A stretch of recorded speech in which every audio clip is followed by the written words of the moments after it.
Los israelíes siempre niegan, muy ofendidos, que su sistema político, social y legal sea como el apartheid sudafricano. Y tienen toda la razón, porque es todavía peor.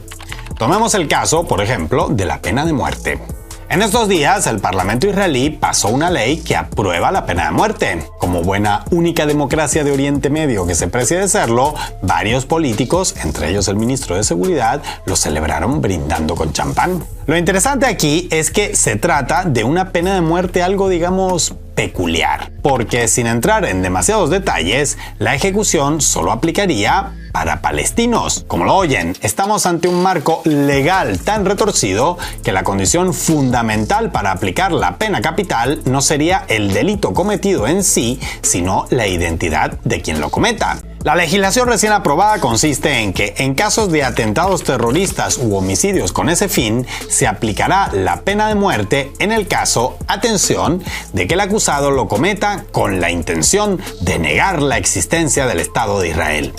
Dicho de otra manera, en lugar del clásico echa la ley, echa la trampa, en este caso, más bien estamos ante un claro caso de directamente la trampa echa ley. Por un lado, porque evidentemente estamos ante una pena máxima que aplicaría solamente a palestinos, ya que muy difícilmente un israelí se plantearía atacar a otras personas con la intención de negar la existencia del Estado de Israel. Esto implica que si un israelí agarra una ametralladora, entra en una mezquita y acribilla a decenas de palestinos en su interior, quedaría exento de la pena máxima, porque su objetivo no era anti-israelí. Vaya, con defensores de la civilización occidental así, da gusto, ¿verdad que sí? ¿Y qué pasaría si un israelí se pusiera en modo fratricida y matara a otro israelí por desavenencias políticas, como el colono que asesinó al primer ministro Yitzhak Rabin en 1995?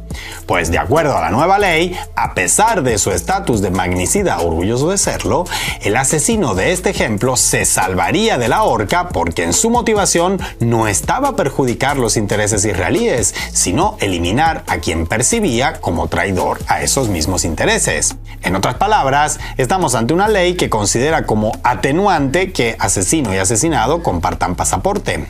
En fin, Israel y sus israelicosas. Pero esperen, porque todavía hay más y todavía peor.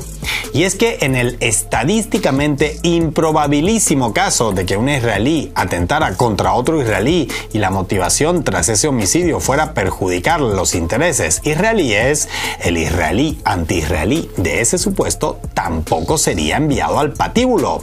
¿Por qué? Pues porque los legisladores pensaron en todas las posibilidades y en los entresijos de la ley aclaran que la pena de muerte en ningún caso se aplicará a alguien con nacionalidad israelí.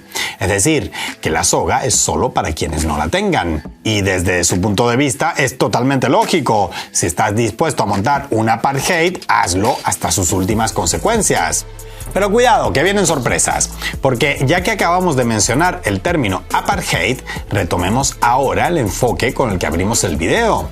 Y es que resulta que si comparamos, esta ley israelí de pena de muerte es todavía más racista, lo que es mucho decir, que la que aplicaba el ya de por sí racista régimen sudafricano que popularizó ese concepto. ¿Por qué? Pues porque en aquel sistema brutalmente discriminador, donde los negros eran segregados por los blancos, por descontado existía la pena de muerte. Pero, curiosamente, la ley sudafricana de tiempos del apartheid al respecto no distinguía entre blancos y negros a la hora de ser aplicada.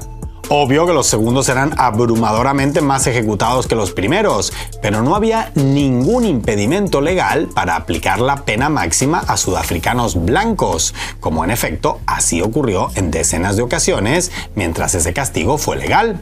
Así que como ven, objetivamente, datos en mano, esta nueva ley israelí sobre la pena de muerte es más racista que la análoga del sistema que se convirtió en sinónimo mundial de exclusión y racismo. O en otras palabras, aunque en Tel Aviv se ofenden cuando les dicen que su entidad es una copia y calco del apartheid sudafricano, la realidad es que más bien deberían sentirse halagados, porque es una comparación que los deja en mejor lugar del que merecen.